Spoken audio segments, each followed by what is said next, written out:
आतापर्यंत माझी ओळख प्रवीण पंडित माळी फक्त होत होती. आता इथून पुढे सीए प्रवीण पंडित माळी. आता मी बघितलं तर तुम्हाला समजते टाइम लागेल, पण नाही होणार. आज मला हे नाही विचारणार की बाबा तू किती वेळा फेल झाला, एवढंच विचार करेल की तू सीए झाला. बाबा मला असं वाटायचं की बस यार आता मला होतच नाही पुढे, मी सोडून पण त्याची गोष्टी केली. रिझल्ट कमी लागतो ह्या त्या गोष्टी तर सगळ्याच आहेत, पण आपल्याला त्या 2% मध्ये बसायचं हे जर टार्गेट असेल तर का नाही बसणार. मला काल आता 3-4 ठिकाणी पण म्हणले की बाबा सीएच्या घरी सीए होणं सोपं आहे, डॉक्टरच्या घरी डॉक्टर होणं सोपं आहे. माझ्या घरी तसं काय नव्हतं की मला सीए ला कोणी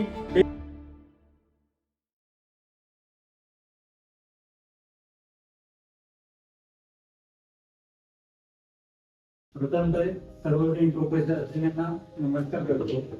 मी प्रवीण पंडित माळी. आतापर्यंत माझी ओळख प्रवीण पंडित माळी फक्त होत होती. आता इथून पुढे सीए प्रवीण पंडित माळी झालं.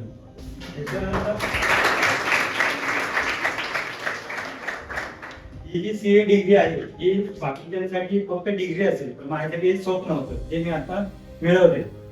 आणि माझ्या या आजच्या भाषणामध्ये मी 2 पार्ट मध्ये सांगेन, जे की एक मध्ये माझं सीए जर्नी राहील आतापर्यंतची, आणि दुसरी म्हणजे तुमच्यासाठी 2-3 मेसेज राहतील ते तुमच्या भविष्यात उपयोगी पडतील.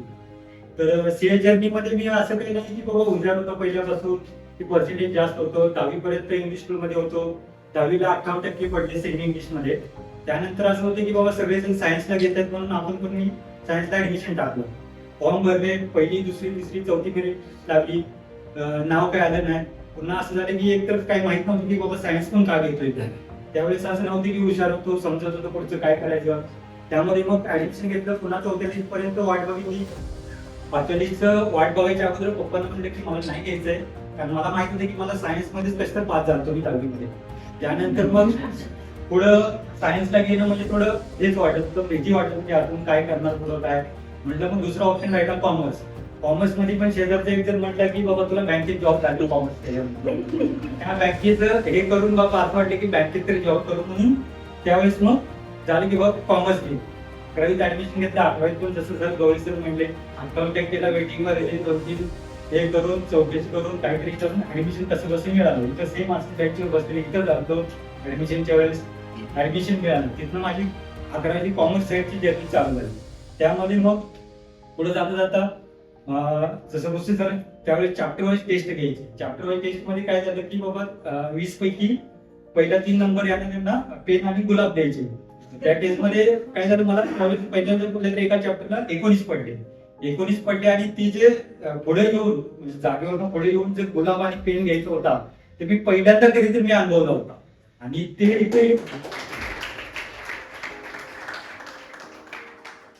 इथे ज्यावेळेस मी चालत येत होतो आणि इथून घेऊन पुन्हा जाऊन बसत होतो त्यावेळेस मला कळलं की बाबा कळालं की जे यश असतं त्याची चव काय असते.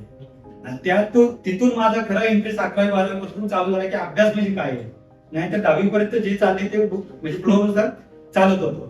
त्यानंतर खरं समजलं की बाबा इंटरेस्ट काय असतो, अभ्यास काय आहे ते. तिथून माझं खरी कॉमर्स चालू झालं, अभ्यास चालू झाला. त्यावेळेस त्यानंतर माझा अकाउंट आणि इकॉनॉमिक्स मध्ये इंटरेस्ट वाढत गेला. त्यानंतर 11वी मध्ये 70% मिळाले. त्यानंतर 12वी मध्ये 77% मिळाले. त्यात 12वी मध्ये अकाउंट्सला 95 पडले आणि इकॉनॉमिक्सला 89 पडले. तर तिथून मग 12वी झाली, इथं झाली. मग त्यानंतर असं झालं की बाबा आम्ही तिकडे मित्र वगैरे त्यांचं ठरले की बाबा काही नाहीतरी ऍटलीस्ट गाव तरी सोडायचं, बाहेर जायचं, काहीतरी शिकायचं आणि यायचं. हा प्लॅन होता आमचा. असं पण नव्हती की बाबा पहिल्यापासून माहित होतं की बाबा आपल्याला सीए करायचं आहे किंवा काय, कारण तसं गायडन्स नव्हतं त्यावेळेस की बाबा चल तुझा आहे. अवघड होतं, आम्हाला पण माहित होतं. जाऊन असंच नाही की पैसा गेला, टाइम गेला. त्या गोष्टीमुळे थोडा विचार केला की जायचं नाही. तर ऍटलीस्ट म्हणलं पुणे जवळ होतं, पुण्यासाठी बीकॉमला जाऊन आम्ही पुण्याला बीकॉम साठी गेलो. पुण्याला बीकॉमला गेलं, ऍडमिशन घेतलं, हे झालं. पुन्हा म्हणलं की एक जण म्हणलं की सीएची परीक्षा स्टार्टिंगला एमसीक्यू बेस असतो. एमसीक्यू बेस म्हटल्यावर आम्हाला वाटलं की काय फक्त 4 मध्ये एक टिक करायचंय एवढं. म्हणजे आम्हाला वाटलं काय मग काहीतरी करावं, पैसे जाणार, एक एक्सपिरियन्स येणार होता की बाबा चला. मग केलं, ऍडमिशन घेतलं, हे झालं, चालू झालं. जी बाई फाउंडेशन म्हणून पेपर असतात ते मला 100 मध्ये सॉरी ते मी पहिल्या 8 मध्ये पास झालो. असं झालं की आपण भाऊ करू शकतो तिथे कळालं बाबा की सीपीटी पास झालं किंवा फाउंडेशन पास झालं तर इथून पुढं ऍटलीस्ट सीएचा आपण लायक तरी आहे बाबा, काहीतरी करू शकतो. पुढे टाईम लागेल त्या गोष्टी कोणती होतो. तर मग माझी घरी सीएची जर्नी चालू झाली की पुण्यात गेल्यानंतर सीएचा कोर्स मला कळला आणि त्यानंतर मी चालू केला सीए. मग हळूहळू त्याच्यात पण टाइम लागला, अभ्यास झालं. बाकी असं नव्हतं की सीए हे सोपं होतं की बाबा पहिल्या याच्यात मध्ये पास मार्क येत नव्हतं. बाकी जरी मी फेल झालो तरी मी 4-10 मार्कात फेल झालेलो, असं नाही की बाबा 40-50 मार्कामध्ये फेल झालोय. त्यावेळेस मला असं समजायचं की बाबा 10-5 मार्कात फेल होते म्हणजे मी पास होणार आहे. काहीतरी बाबा 10% 1% कुठं राहतोय ज्याच्यामध्ये मी फेल होतोय. त्यामुळे ते सोडायचं कधी पार्टच नव्हतं की बाबा चला सीए सोडून माघारी यावं, असं काही नव्हतं. पुढे पुढे गेलो, टाइम लागला आणि फायनली सीए झालं. असं त्याच्यात हे नव्हते की बाबा हे सांगायचं एकच की बाबा असं मला गायडन्स होतं. पण तुम्ही आता इथंच आहे, सेम मी पण 11वी मध्ये इथंच होतो. मला असं नव्हतं की माहिती आहे, पण तुम्हाला आता माहिती आहे गोष्टी की बाबा काय करू शकतो. ऍटलीस्ट आता कळत नाही की बाबा आपण कॉमर्सच्या साईडने काय फील्ड आता आहे किंवा काय याच्यामध्ये आपण जाऊ शकतो, कुठं करू शकतो. या बेसिसवर तुम्ही करू शकता. सीए अवघड तर नाहीये का, माझ्याकडे बघितलं तर तुम्हाला पण समजते टाइम लागेल पण नाही होणार. आजकाल मला हे नाही विचारत आहेत की बाबा तू किती वेळा फेल झाला, एवढंच विचार करेल की तू सीए झाला बस. त्यामुळे फेलला ही आपल्या किंमत जात नाही जेव्हा तुम्ही सीए व्हाल. याच्यात पहिल्यांदा मी कधीतरी 12वी नंतर मग पहिल्यांदा फेल झालो मी सीए मध्ये. आतापर्यंत मी फेल बघितलंच नव्हतं. काटावर पास झाले पण पास तरी झालो. गेले सीए मध्ये गेल्यावर कळले की फेल काय असतं. त्यानंतर असलं आणि याच्यात मी आता रिझल्ट लागला दुसऱ्या दिवशी गाडीचं तिकीट बुक केलं आणि गावी आल्यावर असं वाटत होतं की नॉर्मल आपण सीए झालं, कारण पुण्यात सीए म्हणजे नॉर्मलच आहे, इथं आपल्यासाठी खूप आहे. तर नॉर्मल येत होतो गावी आणि असं वाटतं की चला सीए झालो, घरी भेटायचं, 3-4 जणांची कॉल होते त्यांना भेटायचं आणि 4 दिवसात रिटर्न द्यायचं. आता मागच्या रविवारीच रिझल्ट लागलाय 6 तारखेला. त्यानंतर आता ऑलमोस्ट शुक्रवार आहे, 4-5 दिवस झाले कंटिन्यू सत्कार आहे, 15 ते 20 सत्कार झाले. त्यावेळेस असं कळलं की बाबा खरंच काहीतरी मोठं आहे.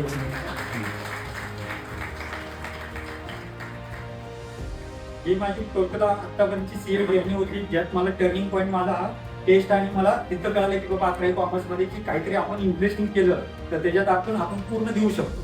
आणि त्यानंतर माझा तो कॉमर्स साईडचा पूर्ण जर्नी चालू झाली. आणि बाकी आता याच्यात तुम्हाला सांगायचं म्हणजे पुढच्या फ्युचर जर्नीमध्ये तर एवढंच आहे की बाबा तुमचे वयाचे 20 ते 30 वर्ष हे कधी पण सगळ्यात महत्वाचे वय वर्ष राहतं. याच्यात तुम्हाला तुमचा टर्निंग पॉईंट मिळतो.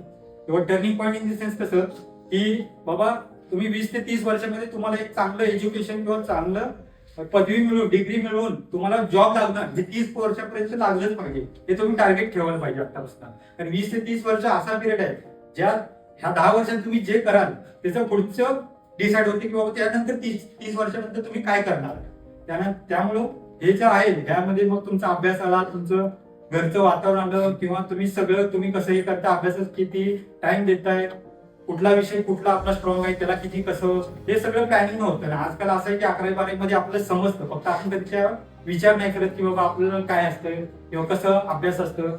तर माझा म्हणजे सीएचा अभ्यासक्रम सांगितलं तर मी तिथं मग असं आहे की दिवसाचे 12 ते 15 तास आरामात अभ्यास होतो. आणि ते तिथं नॉर्मल होतं. माझ्या साईडला पण बसण्यात सगळे करते तर का मी नाही करणार, त्यामुळे तिथं नॉर्मल होतं. मी जर गावाकडे सांगितलं मी 12 तास 15 तास दिवसाचा अभ्यास करत होतो तर असं वाटतं की काही पण खूप फेकतोय की बाबा तू एवढा अभ्यास कसं करू शकतो 24 तास, म्हणजे असं वाटतं इथं. कारण का आहे आज सिटी लेवलला गेलं तर हे काहीच नाहीये जेवढे इथं आहे.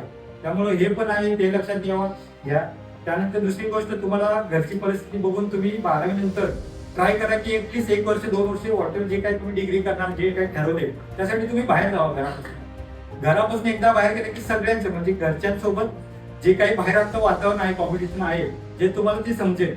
इथं असलं की आपण एवढ्या कम्फर्ट झोन मध्ये आहे की बाबा इथं चाललंय जे काय आहे ते आपल्याला पण दिसत नाही की आपण काय करणार आहे 30 वर्षानंतर 20 वर्ष पुढच्या त्याच्यामध्ये. पण जे बाहेर गेले आपण समजतो की बाबा काय करायला पाहिजे होतं किंवा काय करतायत बाकीचे, आपण कुठं आहे मार्केटमध्ये, आपण कुठं आहे, पैसे कसं आहे. शेवटी सगळं तर पैशासाठीच करायचं. पैशासाठी मग काय बेसिक एज्युकेशन तर पाहिजे. आणि एकदा नॉलेज आल्यानंतर नॉलेज तर पुढे जाणार नाही आपलं, त्या बेसिसवर पैसे कसे पण मिळणार आहेत आपल्याला. त्यामुळे सगळं पैशासाठी असेल तर मग आता 20 ते 30 वर्ष सगळ्यात काय महत्वाची वर्ष आहेत. ते तुम्ही चांगले द्या.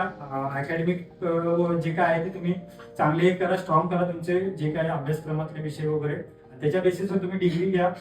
जॉब तर लागणारच, एकदा डिग्री आली हे तर कन्फर्म आहे. आता मला हे टेन्शन आहे की मला जॉब भेटेल का नाही, माझं ऑफिस चालेल का नाही. डिग्री आली की सगळं चालू होतं. आणि असं नाही की मी माझं सांगतो, सगळ्या फील्डमध्ये. त्यामुळं हे जे काय असेल ते तुम्ही आता डिसाईड करा, थोडा विचार करा स्वतःबद्दल, आपण काय करतोय आतापर्यंत, आता इथनं काय केलं पाहिजे. मला जेवढा माझा टर्निंग पॉईंट हा माझ्यासाठी खूप लेट समजला, पण तुम्हाला असं नको व्हायला की बाबा तुम्ही लेट पुढे जाऊन समजलं की बाबा हे असतं माझ्या इथनं चालू झालं. त्यापेक्षा स्वतःचा एक टर्निंग पॉईंट तुम्ही क्रिएट करू शकता आता की बाबा हा माझं हे इथून मी माझं हे करणार, हे असं करून तुम्ही इथून पुढे करू शकता. आणि दुसरी गोष्ट बाहेर पडत 2 वर्ष एक्सपिरियन्स घ्या बाहेरचा. आपण घरच्यांपासून लांब गेलं ते समजतो की बाबा घरच्यांचं घरी असताना आपण घरी कसं बोलतो, बाहेर गेल्यानंतर घरच्यांनाच कसं बोलतो हे तुम्हाला बाहेर गेल्यावरच समजतं. त्यामुळे ते पण तुम्ही एक्सपिरियन्स घेऊ शकाल. बाकी तिकडं म्हणजे काय म्हणतात पुण्याच्या ठिकाणी जाणं, मेसचं खाणं हे पण एक्सपिरियन्स पाहिजेच. कारण घरचं खाणं हे सगळ्यांना माहिती आहे बाहेर असतं. बाहेरचं केल्याशिवाय किंमत नाही कळत की घरी काय ठेवणं. त्यामुळे ते पण पाहिजे. या सगळ्या गोष्टी शिकून हे करून मग आता जे काही झाले ते घरच्यांच्या सपोर्ट शिकवते झालंच नसतं कधी. घरच्यांचे पेशन्स होते. मी म्हणायचो कोण रिझल्ट लागला फेल झालं म्हणायचं पप्पा फेल झालं, अरे ठीक आहे असं काही प्रॉब्लेम नाही, पुढच्या वेळेस होते. हे कंटिन्यू शब्द मी जेवढे वेळा ऐकले ते अजून पण मला वाटतं की यार ह्या शब्दामुळेच मी पास झालो.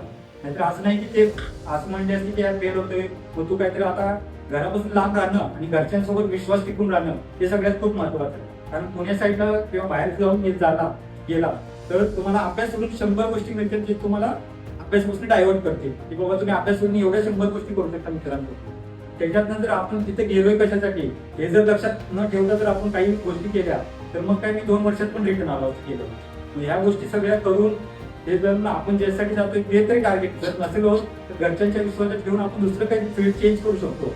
असं नाही की बाबा फसवतोय करतोय म्हणून दाखवतोय असं पण नसायला पाहिजे. मी पण काही गोष्टी केल्या, काही माझ्या पण हातात म्हणजे मी पण अभ्यास करताना मला पण असं वाटायचं की नाही होत आहे मला, मी सोडून देतो. घरच्यांना पण म्हणलं की म्हणजे म्हणलं इन द सेन्स की बाबा मला असं वाटायचं की बस यार आता मला होतच नाही पुढे, मी सोडून पण द्यायची गोष्टी केल्या.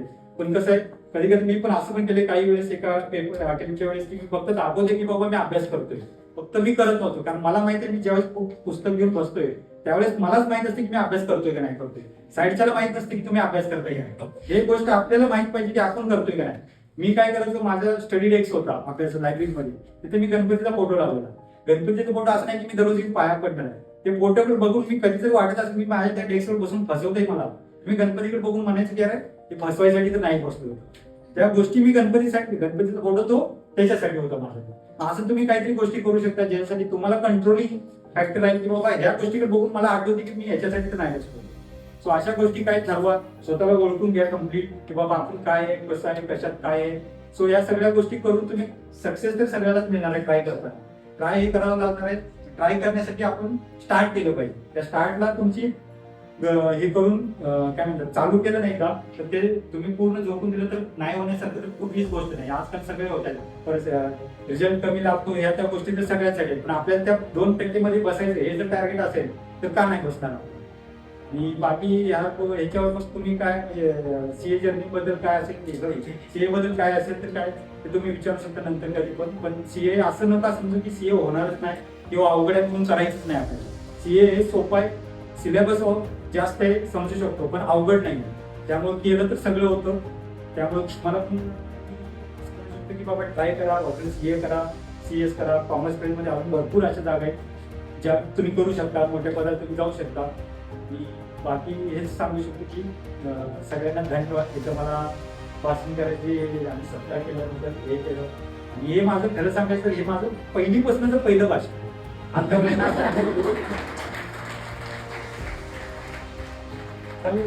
त्यांचा सत्कार तिथं मला माहिती दिला. 1 मिनिट पण बोललो नाही आणि त्याच्यात पण काय बोललो मला पण आठवत. त्यांना समजलं की नाही समजलं मला पण माहिती नाही. पण आज इथं मी तोच व्हिडिओ काढला. मी तो व्हिडिओ काल रात्री 10दा बघितला असेल की यार आपण काय करतो. माझ्या व्हिडिओवर पण मी हसलेलो. पण आज इथं असं वाटलं की यार संपत आले भाषण पण मी करत ते पूर्ण भाषेत बोललो, जे काय असेल अडकलो नाही. तो हेच आहे की मला जे माझाच एक्सपिरियन्स सांगायचा होता मला तरी सुद्धा मी अडकलो होता. पण आज काही असं वाटलं नाही बाबा, स्टार्टिंगला वाटलं पण आता काय नाही येत. सर आठवले सर त्याचे आपले एसपी सर मराठी डोळे सर मराठी हे आठवते. वर्ग तर आठवणार सर. कालच विचारले मला सर की बाबा सर तुला वर्ग आठवते तुझा प्रयोग होता. सर म्हणलं वर्ग आठवणार 2 वर्ष. सो असं आहे हे पण तुम्हाला म्हणजे घरच्यांसाठी की बाबा काहीतरी मोठी अचिव्हमेंट आहे. घरचे खुश जातात, घरच्यांना बाहेर नावानं ओळखलं जातं.